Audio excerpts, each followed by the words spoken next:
saya pernah nonton ceramahnya kalau nggak salah. Ada yang kisah Adam dan Hawa yang makan buah khuldi itu kan. Pernah dengar kan? Mentafsirkan buah khuldi itu adalah berhubungan seks. Nah, semenjak itu saya nggak ngelanjutkan lagi ceramah-ceramah dia, ngikutin. Untuk apa dia menafsirkan sendiri gitu. Nah, semenjak itu saya nggak ngikuti ya. Ya mungkin ada dalilnya hadis.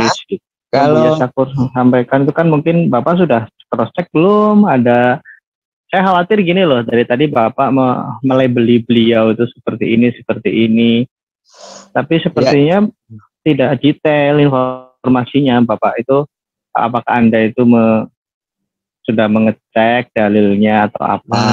Ya. Terus menurut Anda aneh, tapi kalau ada dalilnya, karena gini ya Pak ya, kalau bicara aneh dan keanehan, kami pun kami sebagai ahli kitab ya, yang sudah mengenal kitab lebih lama, kami pun menganggap banyak keanehan. Masa Sulaiman punya karpet terbang, masa kucing itu dari versinya singa, ada banyak sekali keanehan gitu. Tapi ya kami, menurut Anda nggak aneh. Ketika Anda menilai Buya Syakur aneh, apa anehnya? Belum mungkin ya, itu benar aja. Gitu loh. Gini aja, dari cara penampilan dia memberikan tausiah ke jamaah, pernah nggak Anda lihat ustadz penceramah misalnya Adi Hidayat atau Somad atau siapalah berbicara di depan jamaah itu sambil merokok sambil ngopi? Kira-kira pantas nggak? Apa salahnya? Pernah nggak? NU Pak, semua seperti itu Pak. NU seperti itu rata-rata kami melihat. Ini kita jangan menilai personal dulu Bang, nggak baik itu Pak. Kita bicara substansi teologisnya, keilmuan agamanya. Itu siapa yang dari NU, ketua NU tuh ngerokok tuh sambil tausiah Pak. Ya kita kan boleh berbeda pendapat toh. Loh, gini masalah berbeda pendapat. Kalau gini Bapak kan sudah menjudge orang masalahnya Pak. Bukan Anda tuh sekarang kita bicara substansi, makanya gini supaya tidak saling mengklaim ya Anda benar, Anda ini, kita berbeda. Kita bicara substansi saja. Yang lagi kita bahas kan yang menurut Buya Syakur itu ada gambar Maria dengan Yesus Kristus di Ka'bah. Itu Anda jelaskan saja substansi itu betul atau salah. Kalau salah, apa dasar Anda menyalahkan gitu. Nanti dulu ke sana. Saya kalau dari perilaku personal dulu, Pak. Pernah nggak Anda di pendeta Anda di gereja khotbah sambil ngopi sambil ngerokok? Pernah nggak? Nggak pernah kan? Loh, kok dibandingkannya dengan gereja sih? Itu kan bicara tradisi. Yang gini, kalau Anda mau membandingkan tuh di internal Anda, kalau Anda membandingkan di internal Anda sendiri, Kiai Anda, Ustadz Anda, gitu. Di Ustadz. Kiai Kanjeng Pak. Kiai Kanjeng itu ngopi Pak. Kiai Kanjeng itu rokok ngopi Pak. Masa di depan ngasih pengajian masa sambil ngerokok? Iya, banyak Kiai NU kalau ngaji begitu. Kayaknya nggak sopan gitu loh kalau sambil ngerokok. Kalau masalah sopan, kalau masalah sopan dan tidak sopan itu kan relatif Pak. Iya. Jemaahnya juga nggak protes kok, Bapak protes. Iya, itu kan menurut saya toh boleh kan? Ya makanya gini Pak, ini kan ruang dialog akademis, teologis, lintas iman. Bicara substansi saja, jangan bicara personality orangnya. Kalau kita nggak menyukai orang tuh gampang, hanya dari nggak suka, dari kita ngelihat, dari cara dia bicara.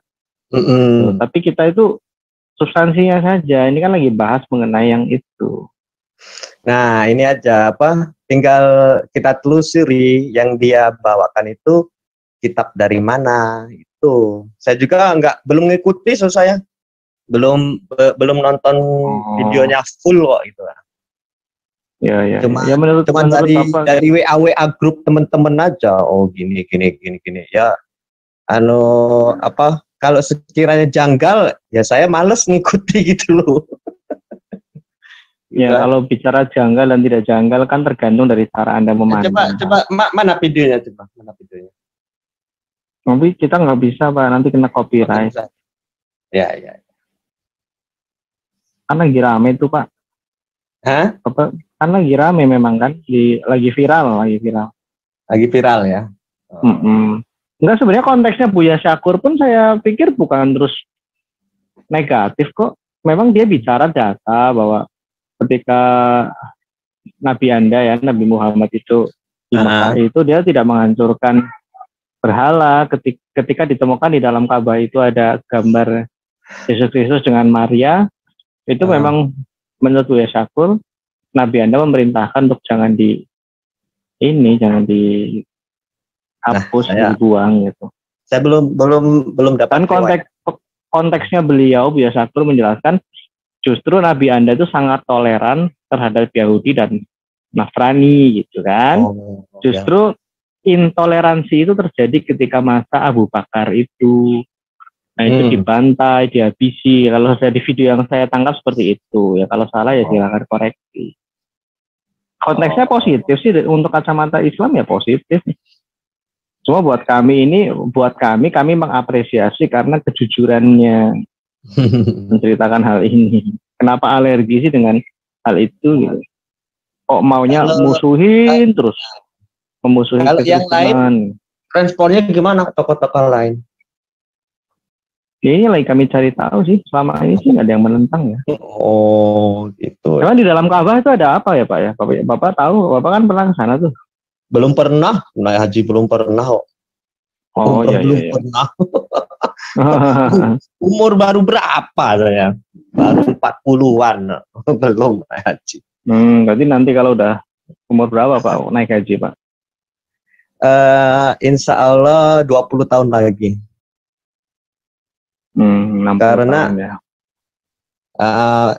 Masalahnya sekarang kalau daftar haji 20 tahun waiting listnya itu kan. Entah kenapa bisa begitu ya, nggak tahu, mungkin kalau nggak naik haji kenapa Pak nggak masuk surga tuh gimana sih sebenarnya? Kenapa naik haji? Kalau nggak naik haji itu kenapa nggak masuk surga kah atau bagaimana? Enggak, kan ada pernah dengar rukun Islam? Ya rukun Islam itu salah satunya ya. Islam itu satu syahadat. Asyhadu alla ilaha illallah wa asyhadu anna rasulullah itu kan. Kedua sholat. Sholat itu ibadah tempat kami itu ada yang wajib, ada yang sunnah. Kalau wajib itu harus dilakukan. Kalau sunnah dilakukan dapat pahala, tidak dilakukan tidak apa-apa. Misalnya sholat itu ada yang wajib, ada yang 5 waktu itu wajib, zuhur, asar, maghrib, subuh itu kan bisa, itu wajib. Kemudian ada yang sunnah tuh sholat at-tahiyatul masjid, sholat rawatib, sholat tahajud, sholat hajat, sholat tobat, sholat duha, itu sunnah. Kemudian habis sholat puasa itu wajib di bulan Ramadan. Terus yang sunnahnya ya itu Senin Kemis, puasa Daud. Kemudian zakat itu wajib, zakat fitrah 2,5%. 2,5% itu biasanya beras. Itu wajib. Kalau yang sunnahnya sodako, infak. Kemudian haji wajib bagi yang mampu. Wajib. Kalau sunnahnya umroh bagi yang mampu. Jadi bagi yang mampu, garis itunya garis bawahinya tuh bagi yang mampu gitu kan, wajib gitu. Itu haji gitu kan. Kalau enggak wajib, kalau enggak mampu ya enggak mampu itu banyak. Mampu dari segi keuangan, mampu dari segi fisik, karena ibadah haji itu membutuhkan fisik yang prima, kata teman-teman saya yang pernah naik haji gitu. Gitu. Kalau masalah surga ya nggak tahu saya. Itu menurut saya Pak. Tapi kembali ke masalah Buya Syakur itu Pak ya. Itu kalau itu ternyata memang fakta bagaimana ya Pak ya? Kan sekelas beliau kan tentunya tidak sembarangan memberikan informasi dong. Ya kalau fakta yang Ya saya belum ngikuti videonya sih masalahnya. Saya dulu pernah nonton video beliau. Coba videonya di play teman-teman, yang sedikit aja tadi. berhala-berhala yang ada 480 berhala itu ditumbangkan semuanya, lalu mereka masuk ke dalam Ka'bah. Di situ ada gambar Yesus, ada gambar Siti Maryam sedang menggendong Nabi Isa. Begitu mereka akan menghapus gambar Isa dengan Siti Maryam itu, kata Nabi mengatakan gambar ini biarkan saja, jangan dihapus. Ini ada di kitab Akhbar Makkah lil Wahidi. Kenapa gambar Nabi Isa tidak boleh dihapus, berhala boleh ditumbangkan? Ada apa? Ini menjadi harus kita jelaskan. Kenapa gambar Nabi Isa tidak boleh dihapus kalau berhala ditumbangkan? Jadi artinya betapa dekatnya hubungan Nabi dengan para Nasrani itu. Dan pada Yahudi juga nggak ada masalah. Yang perlu kita ketahui bahwa yang mengusir, menghalau orang-orang Yahudi dari kota Madinah bukan Kanjeng Nabi, tapi Sayyidina Umar. Khalifah setelah Abu Bakar, dihabisin semuanya. Seperti Nazi kan sama saja, itu kan dihabisin. Oke, cukuplah teman-teman. Bangsa yang tidak pernah punya tanah air, terlunta-lunta. Baru sekarang punya negara. Nah itu Pak, videonya silakan ditanggapi Pak. Kitabnya ini ya, Akhbar Mekah itu ya, kabar Mekah. Judul kitabnya dia mengutip dari kitab Akhbar Mekah kalau nggak salah ya. Dengar tadi. Pengarangnya siapa tadi? Hamid Walid dia apa siapa tadi lupa. Nah, saya kurang paham itu riwayatnya dari mana kitab itu kan, penelusurannya. Terus dari mana ya kurang paham saya. Tapi kalau gambarnya itu berupa gambar di Ka'bah atau lukisan apa, ini kan nggak jelas dia ngomong gambar kan yang dihapus. Ya, tapi kan pada intinya dia sudah memberikan dalil Pak, gitu aja. Berarti kan dia dari ini dari buku Akhbar Mekah ini tadi dia. Nanti saya carilah Akhbar Mekah itu. Riwayat orangnya siapa, dia meriwayatkan dari mana sampai nggak ke sejaman dengan Nabi gitu kan. Karena kalau ada ini namanya kan ilmu sejarah ya. Kalau ilmu sejarah tuh yang diakui itu riwayat yang diakui itu Ibnu Ishaq dan Ibnu Hisam. Nah dia sampai nggak riwayat ini dari situ kan. Ibnu Hisam belum selesai masalahnya sampai itu. Ibnu Hisam tidak bertemu Ibnu Ishaq Pak. Itu sirah itu 200 tahun setelah Nabi. Lah iya, nah, dia kan meneliti dari katanya. Saya nggak paham kitab yang saya nggak tahu. Kita merekonstruksi sejarah Pangeran Diponegoro saja atau nggak usah itulah. Sejarah Super Semar itu ya sulitnya minta ampun gitu ya. Nah, apalagi yang 200 tahun setelah zaman Nabi itu bagaimana Pak? Nah, kalau cuma bermodal katanya ya mohon maaf ya. Gimana tuh? Saya kurang paham kalau yang ini saya kurang paham saya.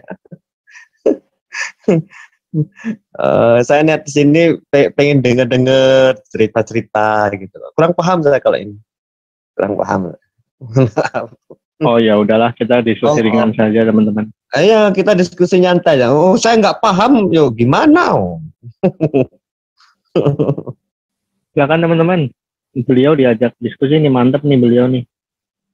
Ya kalau saya tahu saya jawab, kalau enggak ya berarti saya nggak tahu gitu aja kalau cerita. Kalau dari saya sendiri, menurut saya ya. Dari saya kan ya Bunda Maria atau itu kan ibunya Nabi Isa. Ya, itu kan dalam kita diajarkan juga kan di sejarah Islam kan ada juga. Kalau Buya apa itu yang mengatakan itu saya sebenarnya kurang tahu itu beliau dapat informasi dari mana. Kalau Islam yang apa ya, yang moderat seperti Bapak pasti nggak ada masalah dengan hal itu Pak. Tapi kalau Islam yang dalam tanda kutip notabene kadrun, garis yang agak keras gitu atau yang keras, pasti akan ini akan berteriak. Iya, pasti yang radikal, yang garis keras itu pasti tidak terima. Iya. Belum apa-apa aja dah halal darahnya ini si Buya, ya kan? Apa hubungannya? Buya sedang menyatakan kalau di Ka'bah ada gambar Maria sedang menggendong si Yesus. Dan itu konteksnya positif. Iya, Buya itu kan positif. Dia kan seorang terpelajar ya, profesor. Pasti dia mau ngomong seperti itu kan udah pertimbangannya udah matang, bro. Ada kitabnya tadi kok, berdasarkan kitab apa gitu kan. Iya. Terus itu pun ceritanya positif bahwa pada saat itu Nabi Muhammad ketika sedang membersihkan Ka'bah dari berhala itu, ketika bawahannya itu meminta izin, ini mau dihapus nggak nih gambar Bunda Maria. Nabi Muhammad mengatakan nggak usah. Artinya tadi Bu Syakur mengatakan ya itu menandakan Nabi Muhammad itu sangat toleran dengan Nasrani. Sebenarnya positif sih, tapi tetap saja ada yang tadi pembicara sebelum Bapak pun menentang, bahkan menyerang pribadinya. Wah, Bu Syakur ini begini, aduh. Bukan substansinya yang dibahas. Orang Mekah ini menganggap dengan keadaan itu, menganggap bahwa orang Mekah ini ya, orang Mekah menganggap bahwa Nabi Muhammad ini bukan mau membuat agama baru, tapi mengembangkan sekte Nasrani pada waktu itu yang ada di Mekah. Karena sekte Nasrani pada waktu itu sebelum Islam ada, agama Islam ada gitu. Agama Islam kan dikukuhkan sama Utsman atau siapa sih? Nggak tahu ya. Islam ada itu mungkin sebelum Muhammad kali ya. Sesudah Muhammad meninggal. Jadi waktu Muhammad hidup tidak membawa agama pada waktu itu, dan kehidupan Nasrani di Mekah pada waktu itu sangat kental sehingga dia masuk ke Ka'bah sebagai tempat ibadah. Itu dengan adanya gambar, karena pada waktu itu ada sekte Yahudi Nasrani itu yang menuhankan si Maria dan Yesus itu, bahwa Maria adalah Tuhan, Yesus adalah anak Tuhan, seperti itu. Nah, sekte itu ada di Ka'bah pada waktu itu, makanya ada gambar Maria dan Yesus. Jadi di Ka'bah itu dulu itu banyak sekali, Hindu pun sudah ada di situ, Hindu, Buddha, Cina ya, itu sudah ada di Ka'bah. Ya, agama-agama lokal atau sekte-sekte lokal, dia mendirikan patung-patung gitu. Jadi memang sentral peradaban pemujaan atau penyembahan berhala itu waktu itu di Mekah, ya di Ka'bah itu. Karena Muhammad adalah orang yang paling anti, paling jijik dengan penyembahan berhala pada waktu itu. Kalau dari saya ya, menurut apa yang sudah saya pelajari kan, menurut Al-Quran kan Islam sudah ada dari awal ya kan. Ya pada dasarnya dulu itu agamanya Tauhid yang dibawa oleh Nabi Ibrahim. Untuk Islam sendiri kan sudah ada sejak Nabi Muhammad diturunkan wahyu. Ya, Nabi Muhammad mendapatkan wahyu itu kan Islam sudah ada sejak saat itu. Dalam Al-Quran, dalam kitab kami juga Al-Quran itu kan ada juga. Kalau menurut yang saya, menyebutkan apa?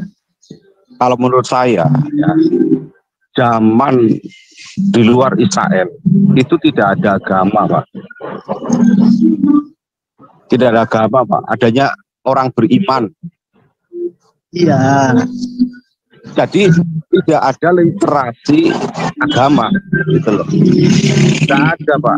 Tidak ada agama pada waktu itu, dan Tuhan tidak mengajarkan agama pada waktu itu, tapi mengajarkan bagaimana dia percaya, beriman, menyembah pada Tuhan itu.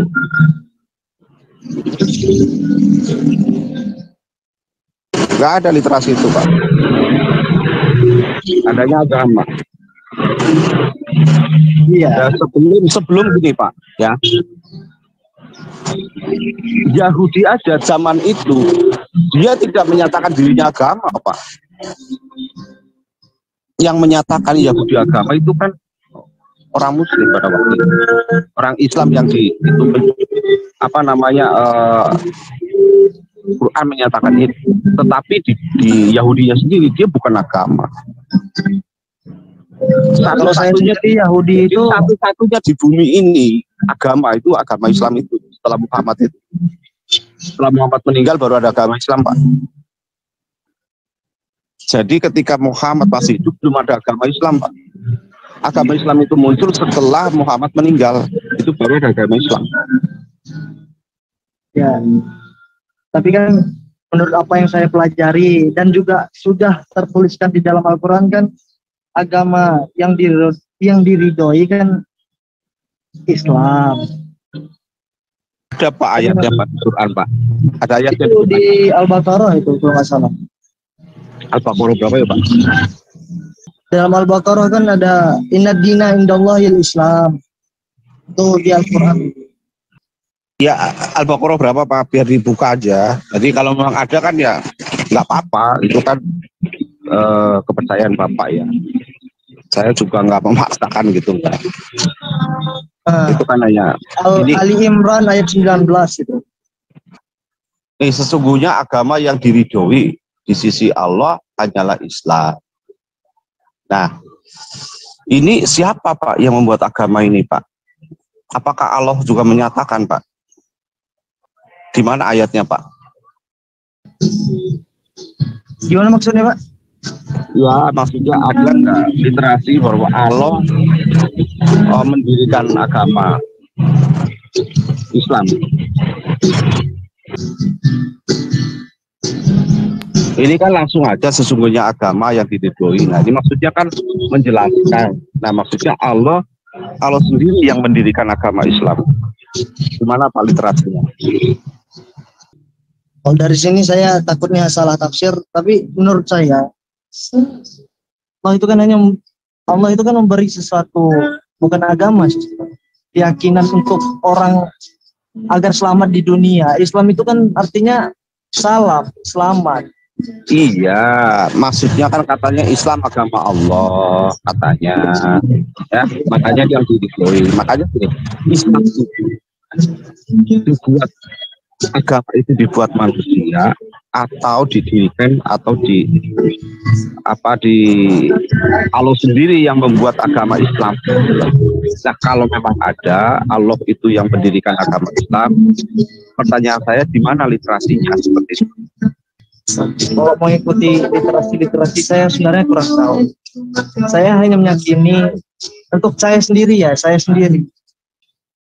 itu tidak terpaku sama agama sebenarnya. Saya hanya melihat, saya hanya melakukan apa yang baik dilakukan gitu, agar saya selamat di dunia dan bahagia di akhirat, itu saja. Jadi ya nggak apa-apa Pak, kalau memang Pak Muhammad belum membaca atau tidak tahu tepatnya di mana ayatnya nggak masalah. Tapi penjelasan Bapak bahwa Bapak yang penting bahagia di dunia dan di akhirat, gitu kan? Jadi tidak harus agama toh?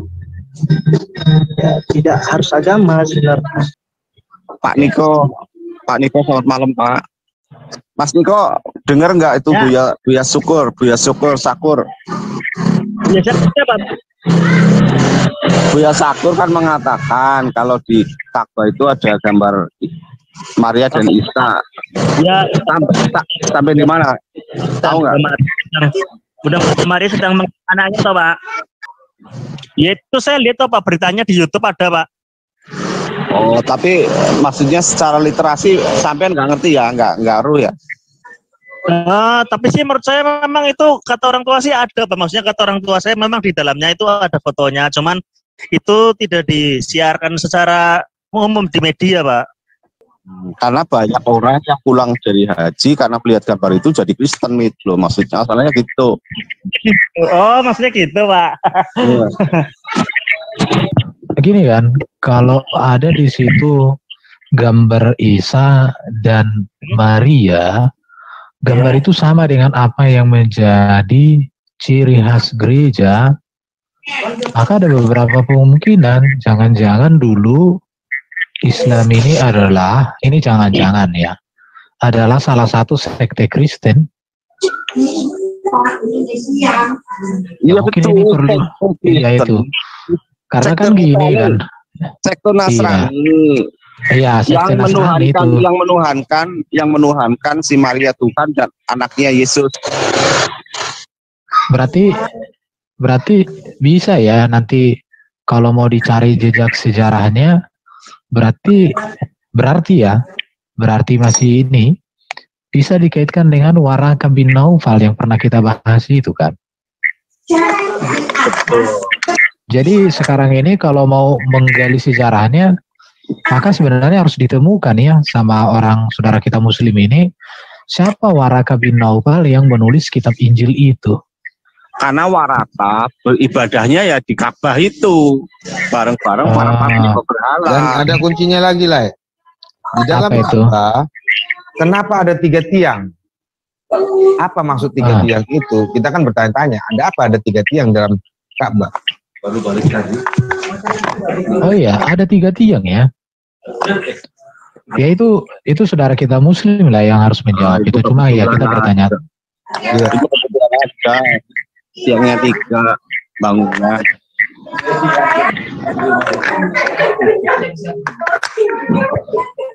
Apa? Orang telepon. Bukan, Pak, ini Paniko. Ya, Nak. Di mute, Pak. Ya? Kalau lagi ngomong ini di mute, Pak. Oh iya Pak, ya. Terima kasih Pak udah mengingatkan. Iya. Gimana pandangannya? Kalau aku sih mengatakan ini sebuah pertanyaan besar yang harus dijawab ya. Mengapa sampai di tempat yang sangat begitu sakral bagi orang Muslim, bahkan boleh dikatakan menjadi arah kiblat daripada orang Muslim sholat 5 kali sehari, di dalam bangunan itu ada foto daripada Maryam dan Isa. Kenapa ada? Tanyakan pada rumput yang bergoyang. Muhammad sendiri yang tidak memperbolehkan gambar itu dicuci, dihapus. Tapi memang banyak kok, ada beberapa masjid yang simbol Kristen dihapus, tetapi kenapa Isa dan Maryam di Ka'bah itu sendiri kok dipelihara ya? Ya ini gimana itu? Jadi jadi kalau ada yang Muslim yang mengetahui sejarah apa, dan silahkan untuk berkomentar. Ya. Daripada kita salah tafsir kan, nanti dibilang apa? Kita kan disintanya. Iya. Ya kita mohonlah kawan-kawan Muslim yang menonton live ini supaya memberikan klarifikasi ke kita supaya kita jangan gimana ya, hanya meraba-raba begitu. Ya karena kalau menurut Buya atau aku penjelasan dari Gracia Pelo, ya Gracia Pelo itu menyatakan karena zaman dulu itu memang ada sekte yang menuhankan Maria dan anaknya itu. Memang iya? Gitu, menurut Gracia Pelo ya. Dan itu karena pada zaman itu Nasrani itu sangat dekat amat, yaitu dengan si Waraka bin Naufal itu juga sangat dekat sebagai paman istrinya. Dan berarti kalau banyak sih pertanyaan Pak Wawan, pertanyaan aja, cuman ya kenapa dan bagaimana, ada apa ini, kita tidak bisa simpulkan. Contoh, kalau pamannya Siti Khadijah itu seorang yang menulis kitab, dan dia seorang punya sekte, apakah Nestorian atau Ebionit, berarti istri baginda itu apakah bisa dikatakan dia juga bagian dari keyakinan pamannya? Iya, betul. Pastinya. Itu kita bertanya aja, jangan kita simpulkan ya. Enggak, karena Tapi gini, kalau memang aku logikaku gini, Khadijah kan umur 40 waktu menikah. Iya. Makanya aku pernah bertanya sama orang muslim ya berkaitan hal itu. Jadi pernikahan baginda Nabi dengan istrinya itu kira-kira dengan cara pernikahan apa kan begitu? Pastinya Karena kan baginda baginda Nabi pertanyaan sebentar. Baginda Nabi itu menikah usia berapa? 20 atau 20? 25. 25. Nabi umur 25, Khadijah sebelum jadi nabi Bentar. Enggak. Dia menikah usia 25-an gitu ya. Terus dia menjadi nabi usia 40 kan? Ya, betul. Oke, berarti kalau dia usia nabi menjadi 40, berarti kalau kita ibaratnya setuju mereka mengatakan sekitar 25 tahun, berarti selama 15 tahun itu baginda Nabi itu ikut keyakinan yang mana? Apakah pagan, apakah Ebionit, apakah Nasrani? Ini pertanyaan-pertanyaan sejarah. Pastinya Nasrani karena orang Mekah menganggap ketika Muhammad sudah mulai mengajar atau menyampaikan firman, itu Muhammad dikatakan oleh orang Mekah bahwa Muhammad ini bukan mau membuat agama baru, tetapi mengembangkan sekte Nasrani. Makanya berarti itu artinya gini, kita bisa memiliki pandangan demikian karena mengacu dari sejarah tadi itu ya. Betul.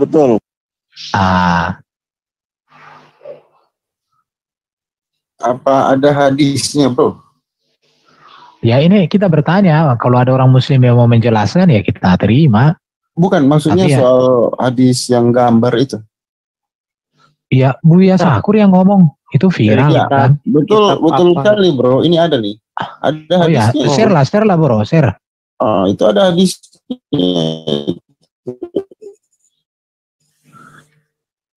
Jadi kalau kita lihat baik-baik, robot dirimu bro. Kita Indonesia kan ya. Hadisnya ada di Al-Maktabah. Kenapa bro? Lanjut. Robot tadi. Loh, lanjut kok dilepas. Aduh. Share lah kamu. Internetnya drop dia. Atau share link aja. Halo, tes. Oke, ada mantap. itu di dalam hadis ada nih. Saya share hadisnya ya. Al-Maktabah. Jadi dalam Al-Maktabah itu ini ditransferin Al-Fatih bla bla otoritas Musa menangkap patung Ka'bah bla bla bla bla, Nabi gambar rumah hapus, pokoknya semua yang dihapus kecuali yang ada di bawah tangan Nabi saat itu. Apa yang ada di dalam tangan Nabi yaitu gambar Yesus dan Bunda Maria. Ini dibaca dari mana ini? Biar ku baca, biar pemirsa enak mendengar. Ya ini. Saya menangkap patung Maria berpakaian di pangkuan Yesus duduk dan di dalamnya di rumah patung Yesus dan Maria pada kolom. Ini Al-Maktabah ini. Coba ya kita hilangkan terus kita Arabkan. Nah ini hadis Al-Maktabah, suruh muslim buka aja. Ini enggak, ini Sunni ya.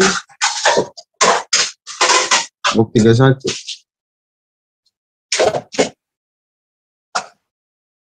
Jadi Buya itu tidak main-main saat ngomong, betul ada. Ya iyalah profesor. Ya, kita jangan lagi. Katanya kau mau share link. Setiap orang hanya boleh menghapus di bawah tangan Ah, Katanya kau mau share linknya. Daripada kau putus-putus, biar aku yang buka. Iya, robot punyamu. Sudah share, man. Share di sini aja, biar aku yang buka. Oke, kawan. Apa dulu? Wiswir, ini selamat malam Wiswir. Yang baru masuk, jangan lupa ambil hidangannya sebelah kanan. Itu bro, Pak layar ben itu. Oke. Oh iya.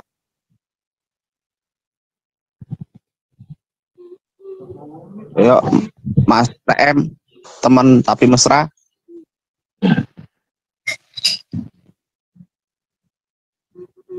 Selamat malam. Gak bisa itu. Selamat malam Mas TM. Halo, tes. Coba saya screen ulang ya. Masa nggak bisa? Bisa itu. Ini muka muktaba origi book.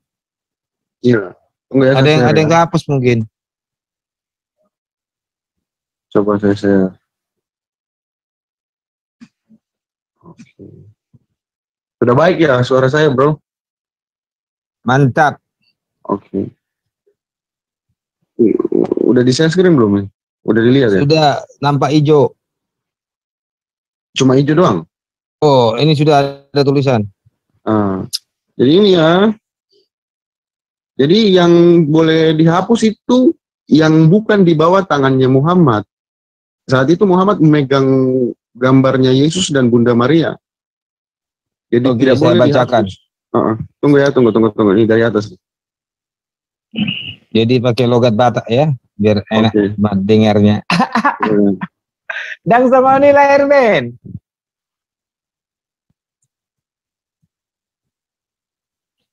Yang tadi aja itu gambar-gambar itu Patmos yang meletakkan di atas gambar. Ini ya. Dan meletakkan tangannya ketika di atas hari penaklukan memasuki Rasulullah, masa gitu bacanya?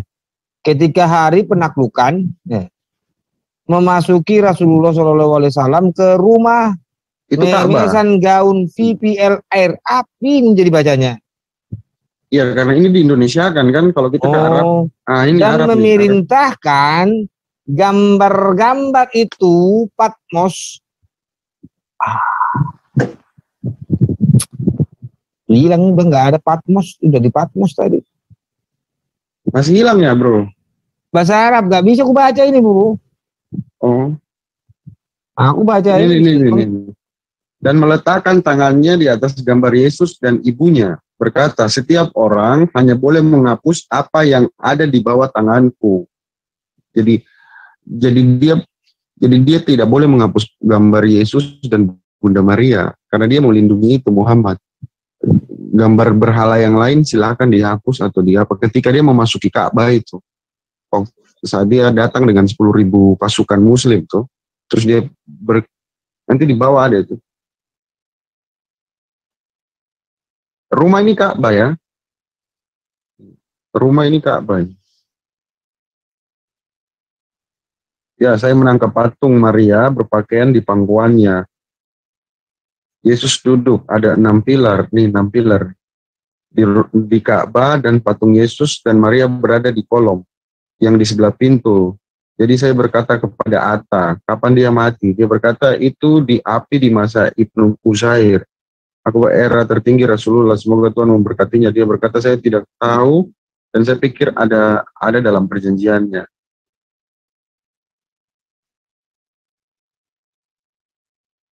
Ya ini. Emang ada. Seandainya ada Muslim yang jujur, kita harapkan dia bacakan boleh nih, bagus nih. Jadi memang ada itu. Teman Munir belum datang ya. Terus Pols ini siapa? Speak up dong. Masa udah ambil minuman gak ngomong?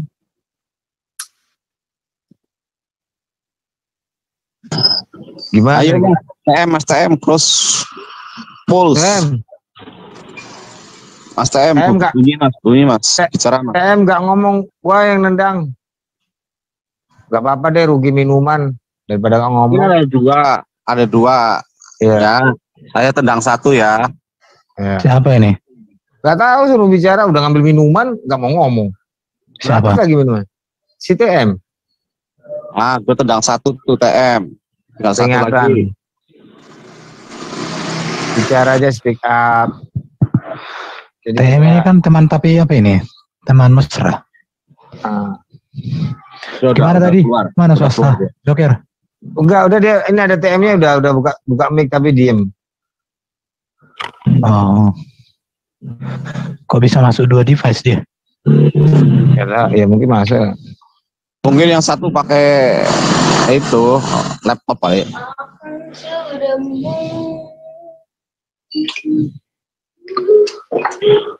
Ya, jadi gitu loh. Kenapa? Pertanyaannya kenapa Muhammad tidak apa ya? Maksudnya ini gambar jangan dihapus.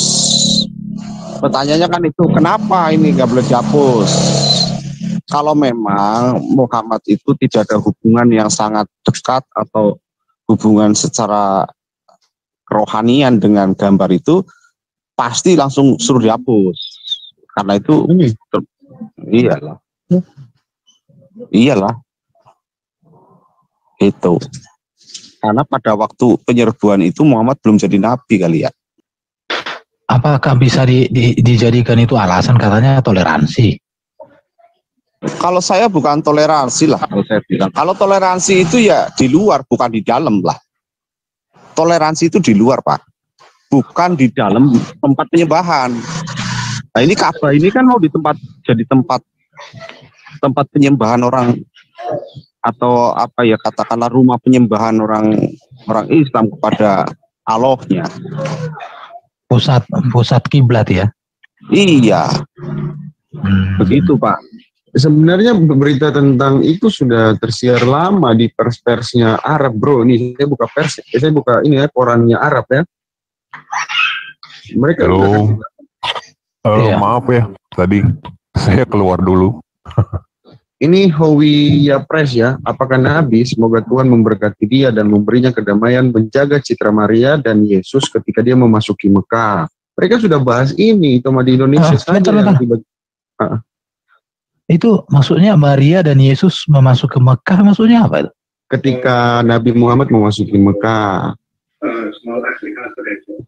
Oh, ya. Apakah Nabi, semoga Tuhan memberkati dia? Dia siapa maksudnya? Ya, Muhammad. Oh. Jadi hal ini bukan rahasia, bro. Ini sudah banyak sekali pers, cuma di Indonesia saja yang seakan-akan pura-pura buta atau gimana. Baca aja, bro. Coba baca, bro. Baca dulu, bro. Identitas pers. Aku yang baca. Ya. Aku yang baca.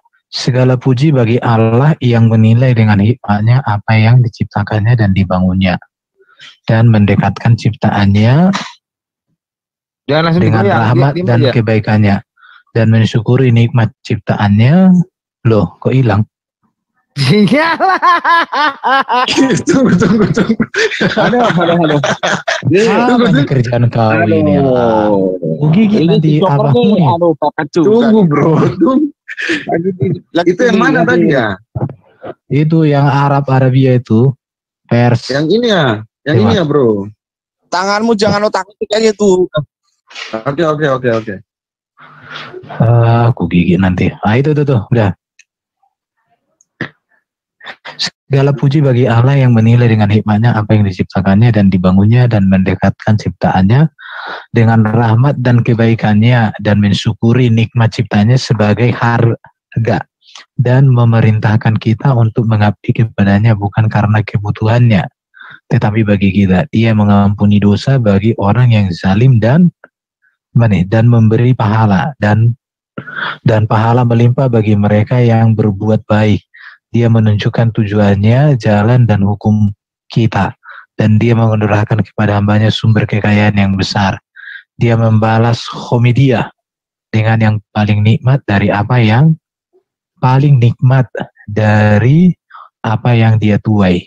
Jangan dulu langsung jalan, nanti kalau udah ke bawah baru jalan. Dan orang-orang yang berjihad untuk kami pasti akan membimbing mereka ke jalan kami. Surat Al-Ankabut. Saya memuji dia dengan pesan pujian dan pengumuman, dan saya berdoa kepada Rasulnya Muhammad. Maksudnya siapa yang berdua di sini? Yang paling terhormat dari mereka yang ragu-ragu antara pertemuan dan Mina. Dan untuk temannya Abu Bakar yang menutupi dirinya dalam jubah puas dengan kami. Atau langsung aja bro, terlalu panjang memuji Muhammad nih kayaknya kurang yang jelas. mana? Yang langsung Yesus Kristus aja yo. Ya udah. Yang mana Yesus? Yang patung kan? Iya terserah lah, mau yang patung, mau yang gambar boleh. Iya yang gambar. Nah ini perlu kita tahu juga ya, supaya pertanyaan-pertanyaan kita nanti ada orang yang bisa jawab atau memberikan informasi ke kita. Karena apa yang disampaikan oleh Buya Sakur itu kan cukup hot ya. Jangan perintahkan agama. Tapi syukur ya, yang ngomong itu Buya Sakur. Kalau seandainya Joker yang ngomong bro, kayak gitu kan ya, beda betul, cerita. Ini bro, ada nih, ini langsung aja, terlalu panjang tadi. Ini oke. Kemudian Walid menyelesaikan sisa cerita. Dan dia memerintahkan agar gambar-gambar itu dihapus dan dia meletakkan telapak tangannya di atas gambar Yesus dan ibunya dan berkata, hapus semua orang kecuali apa yang ada di bawah tanganku. Akhir. Ya. Jadi dia melindungi gambar Yesus dan ibunya, Bunda Maria. Berarti, ini. Berarti dulu di Ka'bah itu adalah tempat ibadah orang lain dong. Orang Kristen. Orang Nasrani, Bang. Oke, pokoknya belum Muslim lah berarti ya. Iya. Yang beribadah di waktu itu ya Hindu juga di situ, Hindu, ya. Terus orang Quraisy, ya. Terus orang sekeliling Quraisy, orang Buddha, ya, orang Mongolia, ya. Itu di situ semua Pak. Termasuk yaitu Nasrani sekte itu yang menuhankan si Maria dan Yesus. Berarti ada pertanyaan lagi Le. Tunggu dulu Le. Apakah Nabi Muhammad pernah memerangi Nasrani? Setahu aku Nabi Muhammad hanya memerangi orang-orang Yahudi. Kenapa orang-orang Yahudi diperangi oleh Muhammad? Kemungkinan orang-orang Yahudi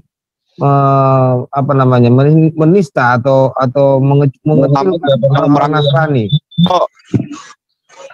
Halo. Muhammad tidak pernah memerangi Yahudi. Nggak pernah. Yang memerangi di Khaybar itu perang apa? Yang memerangi itu Umar, Khalifah Umar. Berarti gini ya. Berarti tempat Ka'bah itu dulu berarti mungkin apa waktu itu adalah tempat politeisme. Iya, politeisme. Jadi waktu itu berarti kalau ada di situ Nasrani, ada Ibionit, ada Hindu, ada Buddha dan lain semuanya bersatu di situ. Inilah mungkin yang disebut dengan menyekutukan Allah itu. Dan praktek-praktek seperti ini tidak ada di dalam kekristenan yang lurus, yang benar. Jadi seluruh kritik-kritik di dalam Quran itu, maka saya bisa katakan tidak ada sangkut pautnya setitik pun dengan orang Kristen. Makanya kemarin kan pernah kita bahas mengapa Quran tidak pernah menyinggung yang namanya Kristen. Padahal kita tahu kekristenan kan waktu itu kan adalah satu denominasi yang sangat besar. Tapi kenapa Nasrani? Kristen tidak pernah abad itu ya, abad 6 itu tidak pernah ke Mekah, Pak. Hanya sampai di Lebanon, Pak. Oh, begitu ya? Iya, betul begitu. Jadi tidak sampai ke Mekah. Kristen itu hanya ke Lebanon, Pak. Oke, berarti itu menegaskan bahwa apa yang dibicarakan di Quran tidak ada sangkut pautnya dengan Kristen. Karena tadi Pak PT ini mengatakan itu sampai di Lebanon, tidak sampai ke Arab. Itu menegaskan berarti apologi Muslim nggak boleh dong menilai kekristenan dengan apa yang disampaikan Quran. Orang Allah dan baginda Nabi tak mengerti Kristen. Betul. Berarti itu untuk kritik, boleh kita katakan kritik terhadap tadi bahwa di situ adalah perpaduan dari berbagai keyakinan. ada Mongolia tadi ya, ada Hindu Buddha atau apapun itu, agama apa tuh? Agama apa? Quraisy itu. Agama orang Quraisy. Ya, iya. Pagan Quraisy. Pagan Quraisy. Iya, kenapa di situ Pak, Mekah itu adalah center dari perdagangan Pak di situ. Dan di situ perdagangan itu kalau di setiap hari Jumat di situlah tumplek-blek di situ Pak. Semua dari negeri-negeri tumplek di situ Pak. Itu. Tapi kalau dengan Don Gibson itu gimana kemarin itu ya? Nyambung nggak sejarahnya itu? Aku belum sampai ke situ Pak. Tapi yang jelas kalau jadi gini Pak, kenapa kok Ka'bah itu sumber sentral dari tempat penyembahan di situ? Karena di sekeliling Mekah pada waktu itu tempat orang berjual beli Pak dari seluruh negeri dan sampai ke kanan kiri negeri lah. Seperti orang Mongol lah, orang India lah gitu sampai Pak situ. Nah, makanya di situ tidak ada ribut walaupun banyak patung kalau Buya bilang sih sekitar 400-an ya, 400 lebih ya. 400 patung lebih. Berarti di situ kan banyak sekali orang-orang dengan berbagai macam keagamaannya, pagannya. Nah, dia bentuk satu tempat ibadah yaitu itu sentral. Jadi makanya kalau yang patungnya menyembah ke Krishna ya udah dia menyembah Krishna di situ. Kan Quraisy. Nah, kalau Muhammad orang Mekah pasti dia penyembah pagan. Tapi Muhammad bukan penyembah pagan. Karena Muhammad bukan orang Quraisy. Oh, Muhammad bukan orang Quraisy. Bukan. Dengan apa? Yaitu dia bukan penyembah berhala. Si Muhammad ini bukan penyembah berhala. Dia sangat benci dengan penyembahan berhala. Oh, kalau begitu makanya dihancurkan semua patung. Kenapa? Sampai gambar tidak boleh dihapus. Karena Muhammad tahu bahwa ini bukan pagan, bukan penyembahan berhala yang Yesus ini gitu loh. Isa ini. Isa ya. Iya. Berarti gini ya, berarti mungkin semua berhala-berhala yang lain, gambar-gambar berhala lain dihancurkan. Kecuali yang pertama, gambar daripada Isa dan Maria plus batu hitam. Betul, karena batu hitam itu adalah tanda, sebenarnya tadinya itu tanda dari perdamaian antara Muhammad dan orang Quraisy. Oh, ada datanya itu Pak? Ada. Karena apa? Jadi ketika Muhammad berdamai dengan Quraisy dengan catatan Muhammad semua boleh dihancurkan, tapi yang batu itu sebagai tanda bahwa orang Quraisy dulu di situ ada, gitu loh. Itu memang satu-satunya batu milik orang Quraisy. Terus Muhammad mencium batu itu sebagai tanda perdamaian. Dari sini pikiran saya bergeser begini. Kalau batu hitam itu adalah tanda perjanjian antara Baginda dengan suku Quraisy, bagaimana batu hitam itu di dalam catatan seperti Sang Debaters dulu ngomong, itu bisa menghapuskan dosa. Itu jadi, kan setelah Utsman. Berarti ada pergeseran makna ya? Betul, pada zamannya Muhammad tidak ada pengajaran itu. Pengajaran itu ada kan setelah Utsman.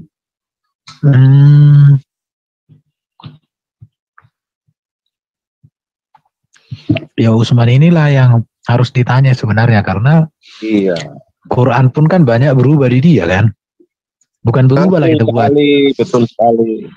Di zaman Utsman inilah Quran itu pernah dibakar ya, dan itu diakui oleh sejarah dan oleh orang Muslim sendiri. Jadi dari sini sebenarnya termasuk ini. Jadi mazhabnya Utsman juga dibakar, ada yang dibakar, mazhabnya dari si Umar juga dibakar semua pada waktu itu. Tapi ada satu kitab yang tidak dibakar, yang dilarikan oleh anak buahnya si Umar ke Yaman pada waktu itu. Nah itu yang dibawa ke Indonesia oleh Syekh Jenar yang namanya Al-Furqan. Tapi pernah loh orang JCC bilang Furqan dengan Al-Quran itu sama katanya, padahal beda. Kalau Al-Furqan isinya adalah marifat tasawuf, kalau Al-Quran itu syariat dan hakikat, berbeda Pak. Itu dia ya. Tapi yang harus meluruskan itu mereka, kita hanya bertanya saja. Bincang-bincang sejarah. Betul. Jadi bagaimana kenyataan dari apa yang kita bicarakan ini, kita bisa saksi juga data-datanya ya. Cuman ya kita tidak dalam tatanan untuk menafsirkan apa memutuskan satu faktanya. Tapi ini pertanyaan, berarti kalau ada orang mengatakan Al-Furqan itu berarti itu yang dilarikan ya, yang dibawa ke Yaman itu. Betul, yang dilarikan.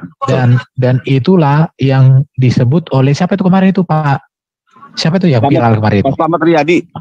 Itulah yang dikatakan oleh Pak Slamet Riyadi yang asli itu. Betul sekali Pak. Oh. Tapi sejarah ini mengapa ini baru sekarang ini terbuka setelah ada corona ini ya kan? Berarti corona ini berkah untuk membuka sejarah ini. Amin. Iya, ini corona ini berkah membuat sejarah ini. Makanya saya gara-gara corona ini aku jadi banyak nge-zoom, ketemu sama orang-orang hebat. Akhirnya banyak pengetahuan. Haleluya lah. Ya, amin apa yang sampai haleluya lah, semua orang berbahagia. Iya. Oke. Mungkin ada yang mau nambahin lah. Masa cuma aku sama Ulung terus?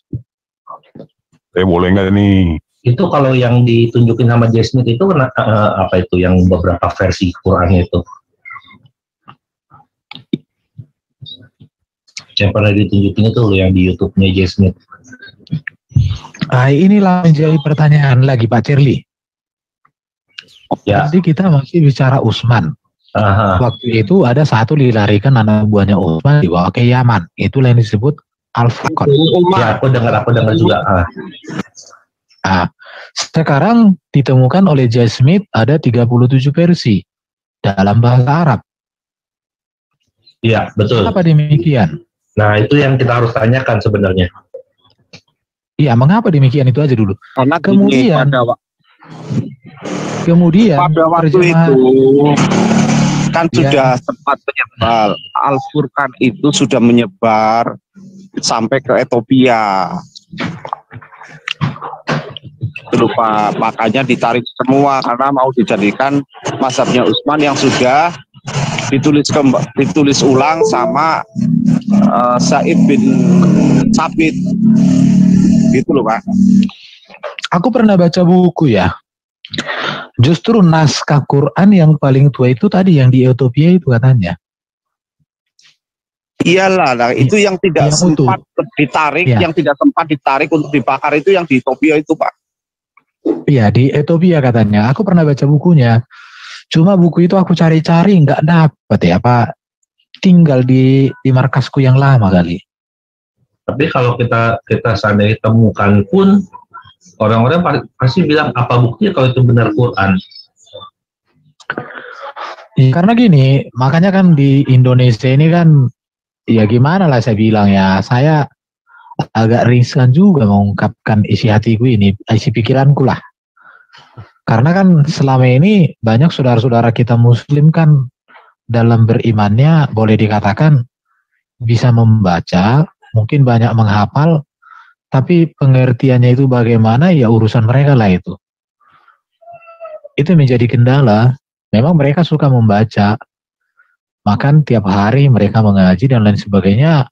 Dan itu hal yang bagus kalau ditinjau dari segi kecintaan terhadap agama. Cuman apa isinya dan bagaimananya ya ini menjadi pertanyaan-pertanyaan yang panjang kali lebar kali tinggi buat saya. Ini Pak Erben, jadi budaya manut dawuh tahu nggak? Ya baik, bikinlah bahasa yang mudah dimengerti. Seorang teologi itu Sendiko dawuh jadi mudah, dari bukan budaya mudah jadi Sendiko sulit. dawuh, budaya inggih, ya itu sudah ditanamkan pada sejak para wali. Karena pada waktu itu orang Jawa khususnya itu, dia itu monggo botong gitu loh. Mati hidup itu di tangan mereka itu gitu. Apapun yang dikatakan sama para wali, dia nggih mawon. Cuman diceritakan, dia kan model siarnya dulu kan orang Jawa mana bisa nulis dan baca. Tahun 1982 aja masih banyak orang buta huruf. Betul. Bahkan sekarang kan? masih ada yang buta huruf. Sekarang masih ada. Mungkinan masih ada lah yang masih ada lah kemungkinan gitu masih loh. Ada. Tapi kalau melihat dari situ, kalau melihat dari tahun 80-an aja masih banyak buta huruf, paket kejar C ya. Apalagi zaman dulu yang tulisan pating plekakit kayak tulisan Quran itu mana tahu. Orang baca bahasa Jawa, tulisan Jawa aja mau paket C itu kan setara SMA. Harusnya kejar paket A dong. Kalau C itu kan SMA, A itu SD, B itu SMP. Saya lagi membandingkan A zamannya para wali dan tahun 1880-an lah. Pas saya sudah hidup gitu loh di bumi gitu loh. Ya itu masih apalagi zaman dulu. Jadi orang pada waktu itu, orang Jawa itu memang sudah budayanya adalah nggih sendiko dawuh gitu loh. Berarti artinya nurut aja ya. Iya. Berarti dari sini kita belajar bahwa di masa corona ini waktunya lah orang berpikir kritis. Di zaman internet ini seseorang itu tidak boleh lagi hanya berpatokan kepada kata orang. Tetapi seseorang itu harus sampai kepada menemukan sendiri data yang sebenarnya seperti apa. Jadi harus masuk kepada perbandingan data menggunakan rasio. Jadi nggak boleh lagi kalau kata tokoh agama begini kita mangut, nggak boleh lagi. Tapi harus cek karena di atas tokoh agama itu ada yang lebih tinggi. Apa itu? Ya fakta, data. Ini Pak Erben, ya pada zaman siar pertama, ya apalagi orang Jawa melihat matanya yang sedang ngomong, gitu loh. Bertanya saja nggak boleh. Pokoknya kamu manut, kamu percaya. Gitu Pak. Kalau saya boleh kasih info ya. Jadi kenapa ada gambar Yesus dan Bunda Maria di Ka'bah itu menurut dokter Jawad Wali, anestesier ya. Dia menyatakan dengan jelas bahwa itu karena orang Quraisy saat itu berterima kasih dengan orang Kristen yang disebut Qadar itu. Makanya mereka membiarkan gambar Yesus itu ada di dalam Ka'bah. Karena orang Kristen lah yang membangun Ka'bah setelah banjir. Setelah banjir itu, kapal kayu dari orang Kristen yang terdampar itu digunakan untuk membangun Ka'bah itu. Orang Kristen lah yang membangun Ka'bah itu. Kalau setelah banjir ya, kita bicara setelah banjir. Orang Nasrani kali, bukan orang Kristen. Orang Kristen, bukan orang Nasrani, orang Kristen. Jadi karena tadi PT Ulung bilang juga belum pernah Kristen masuk ke tanah Arab ke Mekah. Masih ada katanya. Coba kamu lihat ya orang Romawi yang disebut apa tuh Bakum. Coba tanya sama ustadz orang Islam, mereka kan tahu itu orang Romawi itu disebut apa? Bakum, orang Kristen Bakum. Tapi memang kalau kita lihat secara fakta sejarah ya memang tahun 300-an kan Eropa, Asia dan Afrika itu sudah dijangkau oleh Injil sebenarnya. Iya.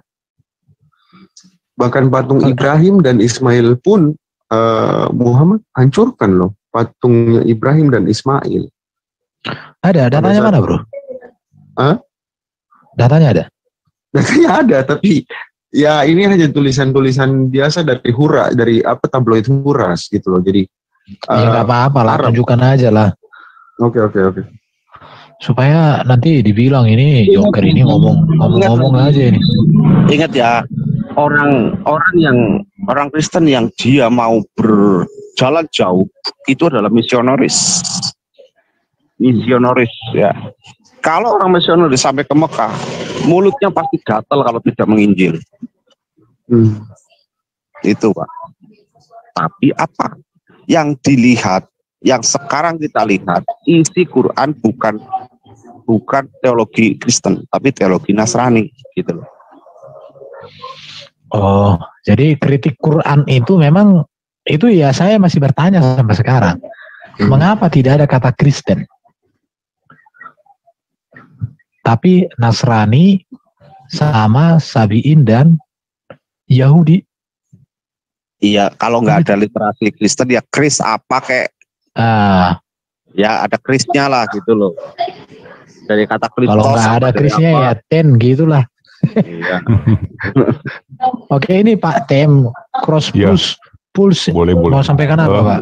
Ya, salam kenal ya. Saya dari Jawa Barat. Ya baru pulang sih. Tugas saya di Singapura. Ya karena pandemi saya pulang.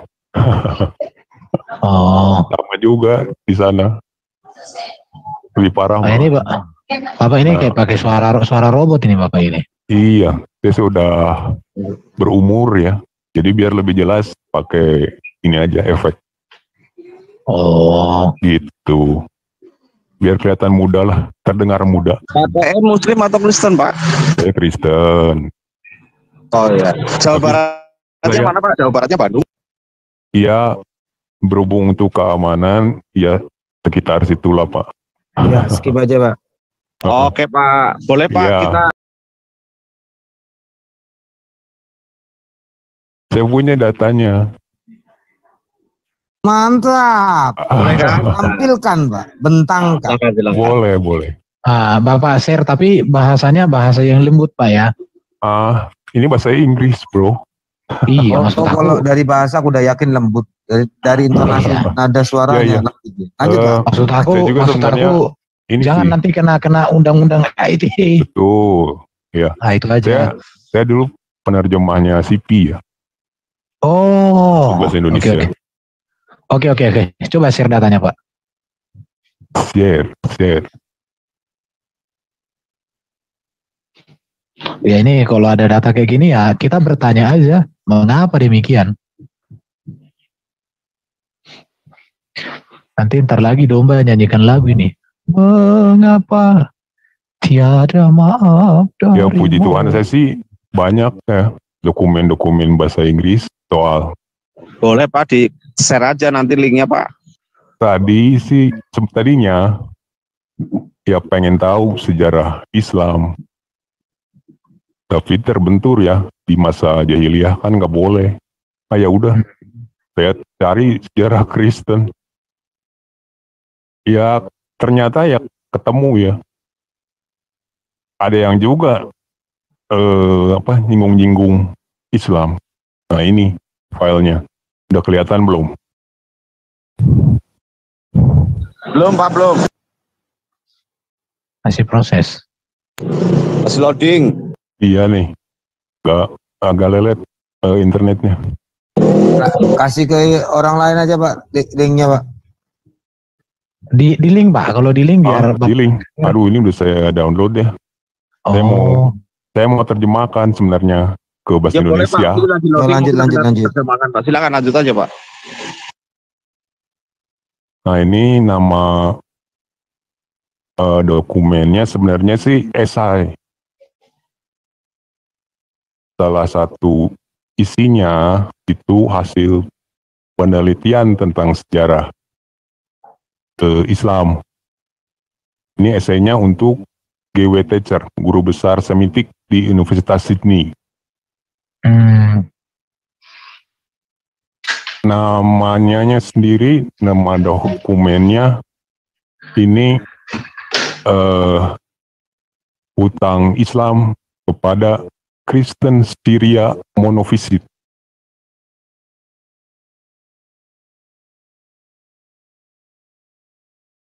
Atau di share linknya Pak biar dibuka yang lain Pak, biar lebih cepat atau gimana?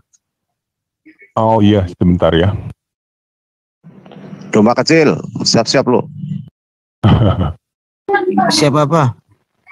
Nyebar link. Siap itu, klik link. Enggak, kalau mau ya, dokumen-dokumen ini tuh ya bahasa Inggris sih banyaknya di akademia.edu.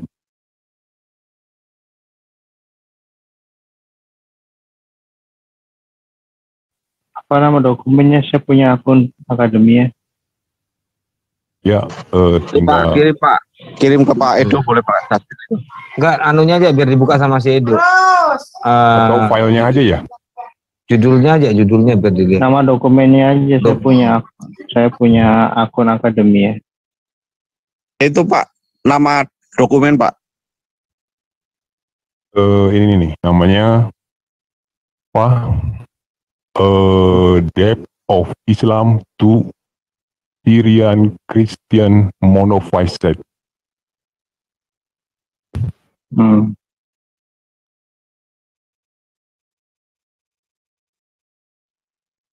Bapak cabut dulu Pak, itu apa namanya? Nggak apa-apa. Ya, atau di Google gampang kok dicarinya.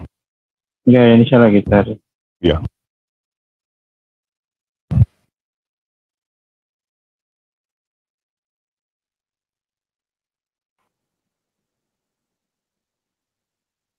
Ya dari dokumen ini sih ya jelas lah pokoknya ada urutannya sampai masuk ke daerah Syria. Kristen itu ya banyak ya bidat-bidatnya, termasuk salah satunya yang ini Kristen di Syria ini monofisit ya, alias ya kalau sekarang Yohanes Unitarian apa segala macam, intinya tetap menolak Yesus Tuhan menjadi manusia. Nah itu semua klaim Muslim itu menurut penelitian ini sih memang berasal dari mereka yang penganut Kristen monofisit Syria ini sama semua. Terus yang saya tertarik itu dulu soal kata Quran ya, karena saya sebenarnya penerjemah. Nah kalau di Singapura kebetulan ada teman orang Yahudi. Dia bilang ke saya, ya itu Quran kan dari kata ibadah orang Yahudi, katanya asalnya. Apaan? Saya bilang, Kuriana. Kamu punya dokumennya, keterangannya? Cari aja di internet, katanya. Ada kok. Ya udah saya cari. Ya dapatlah ini dokumen ini. Memang tertulis di situ. Profesor Guilame ya yang pertama mengemukakan pendapatnya ini bahwa kata Quran itu asalnya dari Kuriana, dilanjutkan oleh anak didiknya namanya Andre Thor. Nah, dia yang membuktikan waktu di Syria dicoba ke sana dia di tahun 1800-an. Ya memang benar bahasa Syria di gereja-gereja Syria itu liturgi tata ibadah itu disebutnya Kuriana.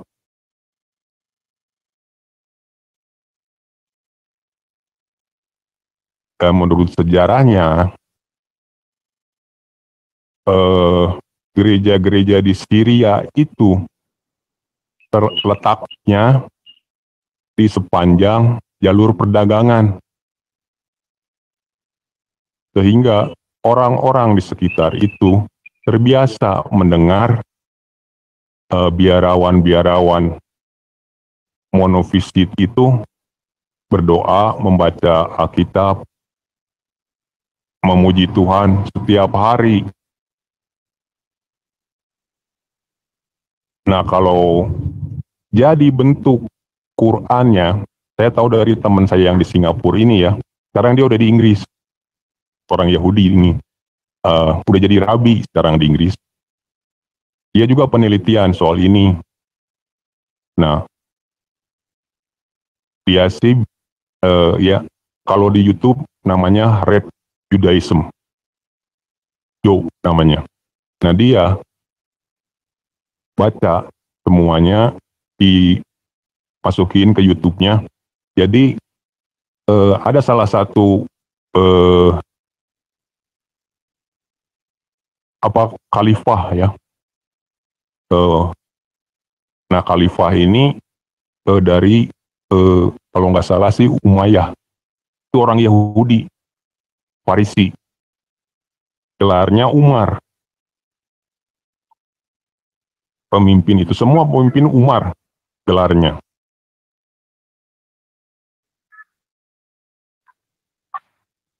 Nah, waktu itu Umar ini terkesima ya dengan ajaran Kristen monofisit ini, minta salah satu biarawan supaya liturgi itu diterjemahkan ke bahasa Syria Arab.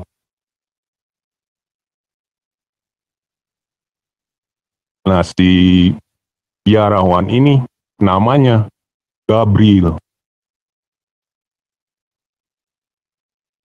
Minta tolong ke temannya namanya Sergius untuk diterjemahkan ke bahasa Syria Arab. Udah jadi, Gabriel ini menyerahkan ke Umar. Diduga keras, bapaknya Umar bin Khattab.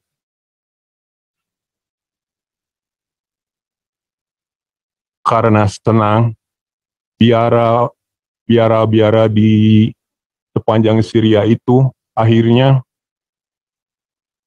minta ke Umar supaya dibolehkan memukul kayu ya, karena lonceng nggak boleh.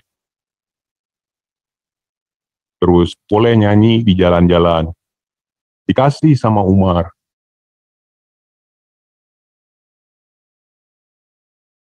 Makanya katanya sih, ya ada istilah nama-nama Alkitab dalam Quran.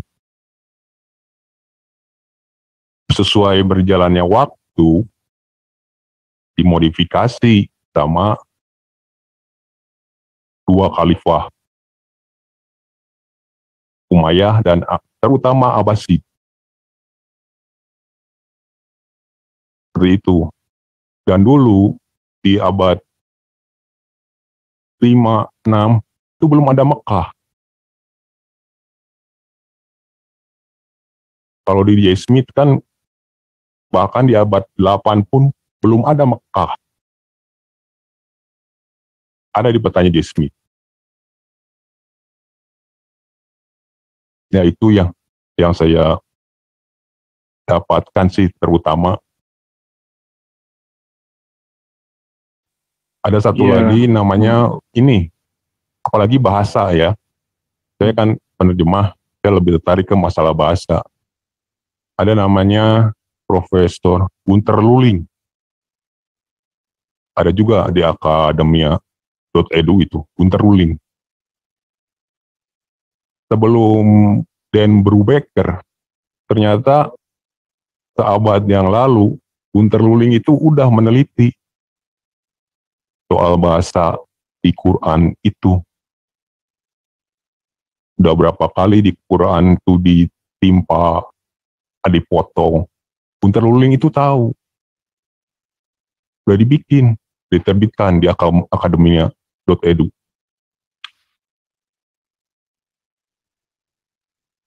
Ya, dari saya sih segitu dulu lah. Ya, saya dokumennya belum ketemu nih, tapi memang menarik ya. Jadi kekristenan monofisit ini kan memang yang nggak ikut konsili Chalcedon ya. Jadi iya. Padahal konsili Chalcedon itu kan sangat krusial itu. Jadi kalau dari dokumen ini sih, jadi pesaingnya Nestorian. Iya, sampai sekarang kan akhirnya posisi teologisnya jadi enggak.